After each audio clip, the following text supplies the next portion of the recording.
وعلیکم السلام ورحمۃ اللہ وبرکاتہ۔ محترم بھائی، ایک مسجد میں ایک جماعت ہو چکی ہو، اس کے بعد کوئی اور نمازی اکٹھے ہو جائیں تو آیا دوسری جماعت وہ کروا سکتے ہیں؟ جی جماعت کروا سکتے ہیں، اس میں تو کوئی حرج والی بات نہیں ہے۔ اس پر تو کئی دفعہ میں نے جواب دیا ہے، اور انشاءاللہ امید ہے کہ یہ میری آواز سن کے ہمارے ایڈمن صاحب جو ہیں وہ ویڈیو گروپ کے اندر شیئر کر دیں گے میرا وہ جواب۔ اچھا، باقی رہ گئی بات کہ روزانہ، اب بھائی عادت نہیں اس کو بنانا چاہیے، جواز تو اس کا موجود ہے، کتاب و سنت میں دلائل تو موجود ہے، لیکن ایک بندہ اگر عادت بنا لیتا ہے کہ روزانہ ہی یا ہر دوسرے دن وہ یہ کام کرتا ہے تو اس کو اپنی اصلاح کرنی چاہیے، عادت نہیں بنا لینی چاہیے۔ جس طرح کہ عام طور پہ رمضان میں دیکھا جاتا ہے کہ لوگ جو ہیں وہ افطاری کرتے ہیں تو آرام سے کھاتے پیتے رہتے ہیں، جماعت گزر جاتی ہے، بعد میں آ کے جماعت کرواتے ہیں۔ ہم نے تو کئی مسجدوں میں یہ مشاہدہ بھی کیا ہے کہ ایک جماعت پہلی وہ ہو چکی ہے، اس کے بعد 2-3 افراد آئے ہیں، انہوں نے جماعت کروا لی ہے، پھر کچھ اور ساتھی آئے ہیں، انہوں نے جماعت کروا لی ہے۔ تو یہ طریقہ جو ہے نا پھر رمضان میں اکثر لوگ اس طرح کرتے ہیں، یہ طریقہ جو ہے نا ٹھیک نہیں ہے۔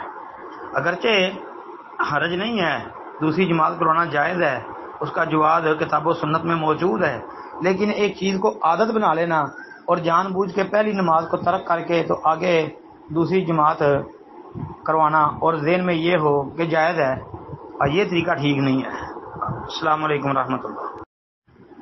جی السلام علیکم ورحمۃ اللہ وبرکاتہ۔ یہ لکھتے ہیں جی، اللہ کے نبی نے دعا کی تو بنی ہوئی بکری آ گئی اور اللہ کے رسول نے کہا یہ اللہ کا فضل ہے اور رحمت کے انتظار کر رہے ہیں، کہتے ہیں صحیح ہے یا نہیں؟ محترم بھائی، عبداللہ بن مسعود رضی اللہ تعالی عنہ سے مروی ایک روایت ہے، اس پر میں نے ایک چھوٹی سی تحریر بھی لکھی تھی جی۔ وہ کہتے ہیں کہ نبی کریم صلی اللہ علیہ وسلم کے پاس مہمان آیا، آپ علیہ الصلوۃ والسلام نے اپنی بیویوں کے پاس کھانا لانے کے لیے کسی کو بھیجا، ان میں سے کسی کے پاس کچھ بھی نہیں ملا، تو آپ نے دعا کی، اللہم انی اسألک من فضلک ورحمتک فإنہ لا یملکھا الا انت، اے اللہ میں تجھ سے تیرے فضل اور رحمت کا سوال کرتا ہوں کیونکہ تو ہی اس کا مالک ہے۔ اسی وقت آپ کو ایک بنی ہوئی بکری تحفے میں دی گئی، آپ علیہ الصلوۃ والسلام نے فرمایا یہ اللہ کا فضل ہے، یہ اللہ کا فضل ہے اور اب ہم اس کی رحمت کے منتظر ہیں۔ ہاں جی، یہ الفاظ ہیں کہ ہذہ من فضل اللہ ونحن ننتظر الرحمہ۔ بھائی سند تو اس کی جو ہے وہ حسن ہے، یہ روایت طبرانی کبیر کے اندر 10,379 نمبر پر آتی ہے، اور یہ کتابوں میں بھی ہے، سند حسن ہے اس کی، اس میں محمد بن زیاد البرجمی وہ ثقہ ہے جی، اور اس کی توثیق ثابت ہے جی۔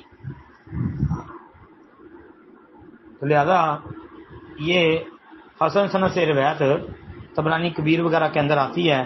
میں انشاءاللہ کوشش کرتا ہوں کہ میری وہ تحریر ملتی ہے تو میں وہ بھی سینڈ کر دیتا ہوں انشاءاللہ۔ السلام علیکم ورحمۃ اللہ۔